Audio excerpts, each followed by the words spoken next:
Welcome back to my channel. This is Mary, and this is my spiritual journey. I've already had part 1 and part 2. If you haven't seen that, you can find the link below. And this is part 3, and my husband and I are traveling to California. We arrived in California, and we found another church to go to.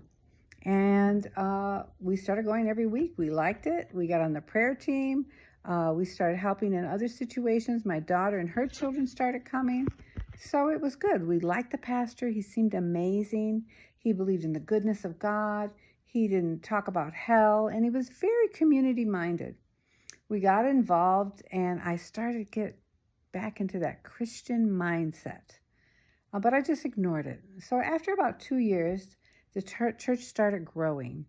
And soon it was getting pretty big, and the pastor wanted a new church, a new building, shall we say, something bigger.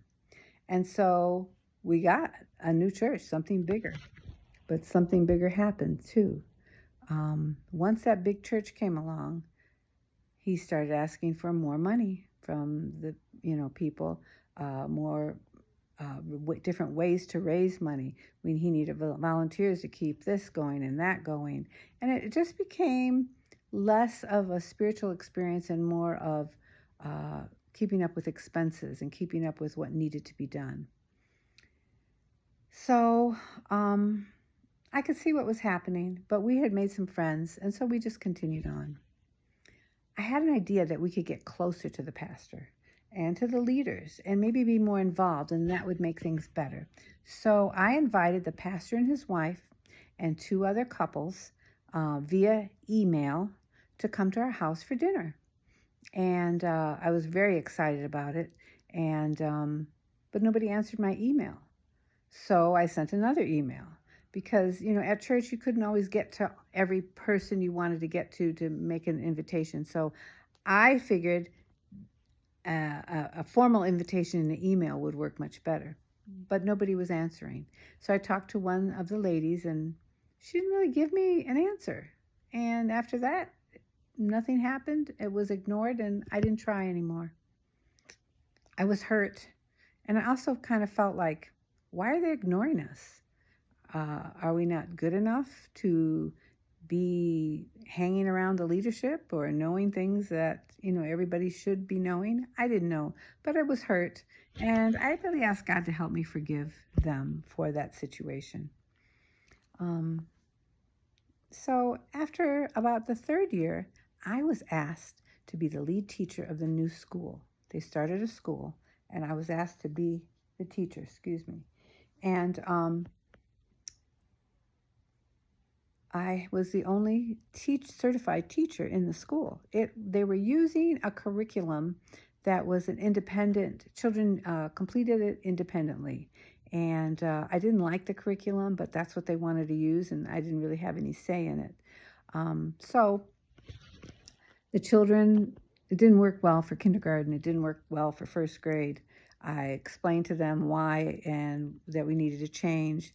They did say they would change, and there were some small changes, but it wasn't helpful. The older kids were using it. It wasn't helping the ones that were like disruptive, or the children that needed more help, or ADHD kids. It just wasn't a great curriculum for all of that. It's probably a better curriculum for like a home school, but not a whole school. And we didn't get the training we needed. We were supposed to get training for it, and it never happened. So after about 3 years, 4 years even, the pastor was going into the 4th year, was kind of unhappy with me because of all the changes I wanted to make. I felt kind of, I wouldn't say angry, but disappointed that I was a certified teacher. I knew I had experience of 30 years. I knew what kids needed, but I was ignored. So I heard through the grapevine that he wanted me gone. And I was like, wow, I was shocked.